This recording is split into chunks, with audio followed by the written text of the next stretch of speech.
Welcome to The Explainer. Today, we're cutting straight through the hype and peeling back the layers of artificial intelligence. We're going to contrast the flashy, headline-grabbing corporate push for absolute digital realism with the unglamorous, real-world places where AI is actually quietly thriving. It's a completely fascinating duality, and we're breaking it all down right now. We've got a great roadmap ahead, looking at the push for AI realism, why the industry cares less, the cost of artificial perfection, unglamorous AI, and finally, decoding the animal kingdom. Let's jump right in. All right, Section 1, the push for AI realism. Let's see how tech giants are trying to change visual entertainment forever. To really grasp the scale of today's tech, we just have to look at where we started. Think all the way back to 1972 with Atari's Pong. It was literally just two lines and a dot. Fast forward to 2018, and we got ray tracing, which actually simulated real-world light. And that brings us to today and Nvidia's latest leap, real-time neural rendering. Nvidia's claiming their new AI software build is the biggest leap in gaming in nearly a decade, promising graphics so realistic they rival actual Hollywood special effects.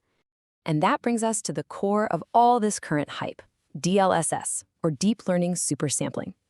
So, how does it work? Well, it basically renders images at a lower resolution to save computing power, and then uses machine learning to rebuild them in higher, sharper, movie-like detail. Honestly, it's an incredible technical achievement to artificially inject Hollywood-level special effects into real-time gameplay. But wait a second. Before we just accept this as our inevitable entertainment future, we have to ask a pretty massive question. Is this million-dollar push for cinematic realism actually what gamers and developers are asking for? As we're about to see, there is a huge disconnect between what the tech giants are selling and what the people actually making and playing the games want. Moving on to Section 2, why the industry cares less. Let's talk about the pushback on all this AI hype. There's a great quote here from industry insider Alana Pierce, and she hits the nail right on the head. She bluntly points out that this whole push for AI graphical fidelity, it's largely a corporate stock market gimmick. The video game industry is incredibly profitable. We're talking bigger than the GDP of some nations. So investors are constantly looking for endless growth.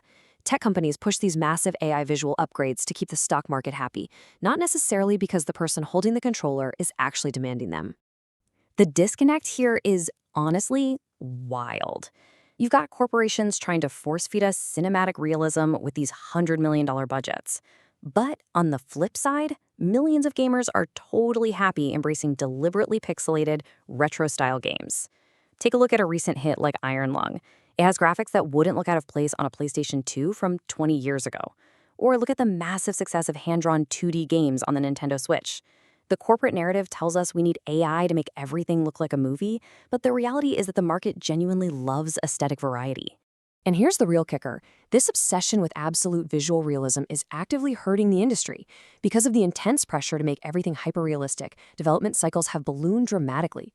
Games used to take maybe 4 years to make, right? Now, we are looking at cycles stretching to 6, 8, or even 10 solid years for major titles, like the upcoming Grand Theft Auto 6. The industry is literally buckling under the weight of trying to achieve this visual perfection. Which brings us to Section 3, the cost of artificial perfection and what we actually lose when AI takes over.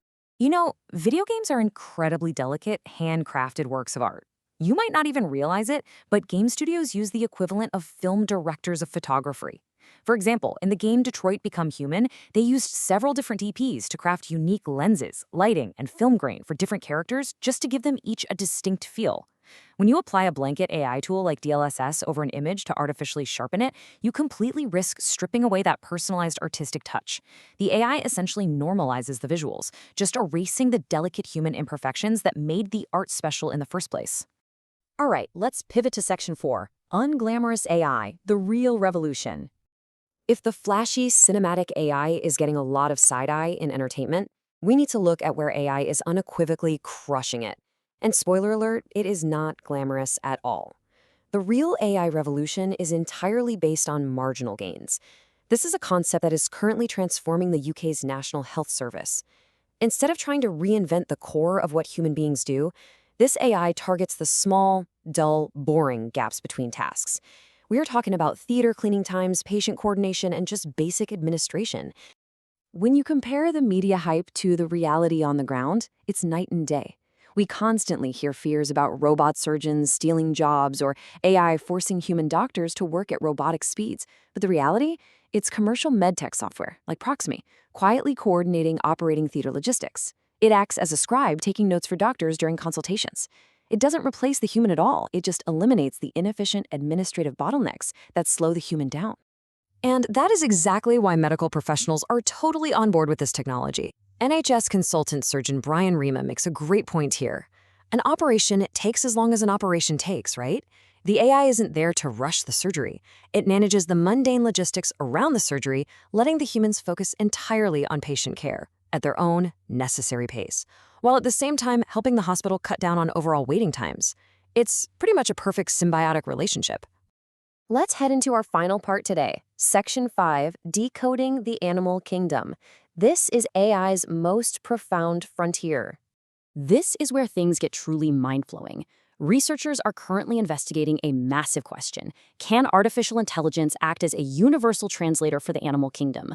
I know it sounds crazy, but this isn't science fiction anymore. This is active, ongoing research. Over in Israel, for example, researchers are trying to solve what they call the cocktail party problem with local bat colonies. Just imagine, hundreds of bats screeching at once over the sound of highway traffic. Researchers record this massive cacophony, manually watch hours of video to annotate specific sounds, like a mating call or eating noises, and then they feed that massive database into an AI. The goal here is to teach the AI to synthesize this data and spot communication patterns and intervals that the human ear simply cannot process on its own. It's so fascinating to contrast this back to what we were talking about earlier with gaming. In video games, if you want a realistic dog, they literally put a human motion capture suit covered in ping pong balls onto a real dog and map audio inputs to simple buttons. It's just mimicry. But real-world AI research, it's painstakingly trying to build actual language models that cross-reference different species, trying to determine if animals like whales and birds are conveying complex structured information to one another. All of this leads us to the ultimate, staggering question that this AI research forces us to confront. Because it isn't just about figuring out if a whale is singing a pop song to its friend. It's about fundamentally redefining our understanding of non-human intelligence. Because think about it, if an AI model suddenly translates the complex songs of a humpback whale, or maybe even more disruptively, decodes the specific stress patterns of a battery hen in a factory farm, that won't just be a scientific breakthrough.